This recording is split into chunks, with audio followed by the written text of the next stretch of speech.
தமிழின் குரலின் பிரதான செய்திகளோடு இணைந்திருக்கின்றோம். முதலில் தலைப்புச் செய்திகள். பிரதமரின் பாதுகாப்பில் பரபரப்பு, தொலைநோக்கி மூலம் கண்காணித்ததாக சந்தேகம், மூவர் விளக்கமறியலில். இலங்கை போக்குவரத்து சபைக்கு 600 புதிய குளிரூட்டப்பட்ட பேருந்துகள், அமைச்சரவை அனுமதி. மின்சார வாகன அனுமதி பத்திர திட்டத்தில் ரூபாய் 2.4 பில்லியன் வரி இழப்பு குற்றச்சாட்டு, நாடாளுமன்றத்தில் விவாதம். தேவேந்திரமுனையில் வீடு மீது துப்பாக்கிச்சூடு, உயிர் சேதம் ஏதுமில்லை. கொள்கை வட்டி வீதத்தில் மாற்றமில்லை, மத்திய வங்கி அறிவிப்பு.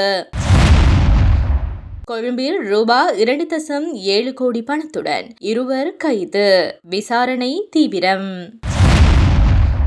மகியங்கனியில் கால்வாய் மீது முதல் சூரிய மின் திட்டம், சாத்தியக்கூறு ஆய்வு வெற்றி. இலங்கை கிரிக்கெட் நிர்வாகம் குறித்து ஊழல் விசாரணை தீவிரம், விசாரணைக்கு ஆணைக்குழு நடவடிக்கை. இனி தொடர்பென விரிவான செய்திகள். இலங்கை பிரதமர் ஹரிணி அமரசூரியவை தொலைநோக்கி கருவி மூலம் கண்காணித்ததாக சந்தேகிக்கப்படும் மூவர் காவல்துறையினரால் கைது செய்யப்பட்டுள்ளனர். கொழும்பில் உள்ள ஒரு நட்சத்திர ஹோட்டலுக்கு பிரதமர் சென்றிருந்த வேளையில் இந்த சம்பவம் இடம்பெற்றதாக ஆரம்பகட்ட விசாரணைகளில் தெரியவந்துள்ளது. கைது செய்யப்பட்ட மூவரும் கோட்டை நீதவான் நீதிமன்றத்தில் ஆஜர்படுத்தப்பட்ட நிலையில் அவர்களை ஜூலை 22 வரை விளக்கமறியலில் வைக்க நீதிமன்றம் உத்தரவிட்டிருந்தது. மேலும் சம்பவம் தொடர்பான விரிவான விசாரணை அறிக்கையை ஜூலை 23 நீதிமன்றத்தில் சமர்ப்பிக்குமாறும் காவல்துறைக்கு உத்தரவிடப்பட்டுள்ளது. சந்தேக நபர்களில் இருவர் சகோதரர்கள் என்றும் அவர்கள் கிண்ணியா பகுதியை சேர்ந்தவர்கள் என்றும் மற்றொருவர் முள்ளிபொத்தானை பகுதியை சேர்ந்தவர் என்றும் தெரியப்படுத்தப்பட்டுள்ளது. அவர்கள் மூவரும் கொழும்பில் பணிபுரிவதாக விசாரணைகளின் போது தகவல் வழங்கியுள்ளனர். இந்த சம்பவம் தொடர்பாக மேலதிக விசாரணைகளை கொம்பனி தெரு காவல்துறையினர் தொடர்ந்தும் மேற்கொண்டு வருகின்றனர். இலங்கை போக்குவரத்து சபையின் நகரங்களுக்கு இடையிலான மற்றும் நீண்ட தூர பயணிகள் சேவைகளை மேம்படுத்தும் நோக்கில் 600 புதிய குளிரூட்டப்பட்ட சொகுசு பேருந்துகளை கொள்வனவு செய்ய அமைச்சரவை ஒப்புதல் வழங்கியுள்ளது.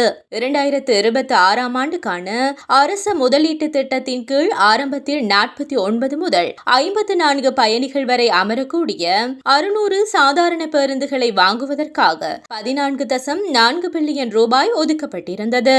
எனினும் வீதி பாதுகாப்பு விதிமுறைகள் மற்றும் நீண்ட தூர பயணிகளின் வசதிகளை கருத்தில் கொண்டு சாதாரண பேருந்துகளுக்கு பதிலாக குளிரூட்டப்பட்ட சொகுசு பேருந்துகளை பெறுவது சிறந்த தீர்வாக அதிகாரிகள் பரிந்துரைத்துள்ளனர். இதன்படி ஏற்கனவே ஒதுக்கப்பட்டிருந்த நிதிக்குள் 600 குளிரூட்டப்பட்ட சொகுசு பேருந்துகளை கொள்முதல் செய்ய அமைச்சரவை இறுதி அனுமதி வழங்கியுள்ளது. வெளிநாட்டு தொழிலாளர்களுக்காக அறிமுகப்படுத்தப்பட்ட மின்சார வாகன இறக்குமதி அனுமதி பத்திர திட்டத்தில் முறைகேடுகள் இடம்பெற்றதாகவும் அதன் காரணமாக அரசுக்கு சுமார் 2.4 பில்லியன் ரூபாய் வரி வருமான இழப்பு ஏற்பட்டதாகவும் ஆளும் கட்சி நாடாளுமன்ற உறுப்பினர் ருவான் திலக்க ஜெயக்கொடி நாடாளுமன்றத்தில் குற்றம் சாட்டியுள்ளார். 2022 மற்றும் 2023 ஆண்டுகளில் நடைமுறைப்படுத்தப்பட்ட இந்த திட்டத்தின் கீழ் குறிப்பிடப்பட்ட சில நிறுவனங்களுக்கு அதிகளவில் வாகனங்களை இறக்குமதி செய்ய அனுமதி வழங்கப்பட்டதாகவும் இது தொடர்பான தகவல்கள் முழுமையாக கணக்காய்வு துறைக்கு வழங்கப்படவில்லை என்றும் அவர் தெரிவித்தார். மேலும் வெளிநாட்டில் பணியாற்றாத சிலருக்கு முழுமையான தகுதிகள் இல்லாத விண்ணப்பதாரர்களுக்கும் அனுமதி பத்திரங்கள் வழங்கப்பட்டதாகவும் சிலருக்கு ஒன்றுக்கு மேற்பட்ட அனுமதி பத்திரங்கள் வழங்கப்பட்டதாகவும் அவர் கூறியுள்ளார். அத்துடன் இந்த திட்டத்தை பயன்படுத்தி முன்னாள் ஜனாதிபதி மஹிந்த ராஜபக்சவின் குடும்பத்தைச் சேர்ந்த யோசித்த ராஜபக்ச மற்றும் ரோஹித ராஜபக்ச ஆகியோர் சொகுசு வாகனங்களை இறக்குமதி செய்ததாகவும் அவர் சபையில் குறிப்பிட்டுள்ளார். இந்த குற்றச்சாட்டுகள் தொடர்பாக முழுமையான விசாரணை நடத்தப்பட்டு சட்டவிரோதமாக செயல்படுபவர்கள் யாராக இருந்தாலும் அவர்களுக்கு எதிராக சட்ட நடவடிக்கை எடுக்கப்பட வேண்டும் எனவும் அவர் வலியுறுத்தினார். அம்பாறை மாவட்டத்தின் தேவேந்திரமுனை கந்தர பகுதியில் அமைந்துள்ள ஒரு வீட்டை இலக்காக கொண்டு இன்று அதிகாலை துப்பாக்கிச்சூடு நடத்தப்பட்டுள்ளதாக தகவல்கள் தெரிவிக்கின்றன. மீனவர் ஒருவருக்கு சொந்தமான வீடு மீது காரில் வந்ததாக கூறப்படும் அடையாளம் தெரியாத நபர்கள் கைத்துப்பாக்கியை பயன்படுத்தி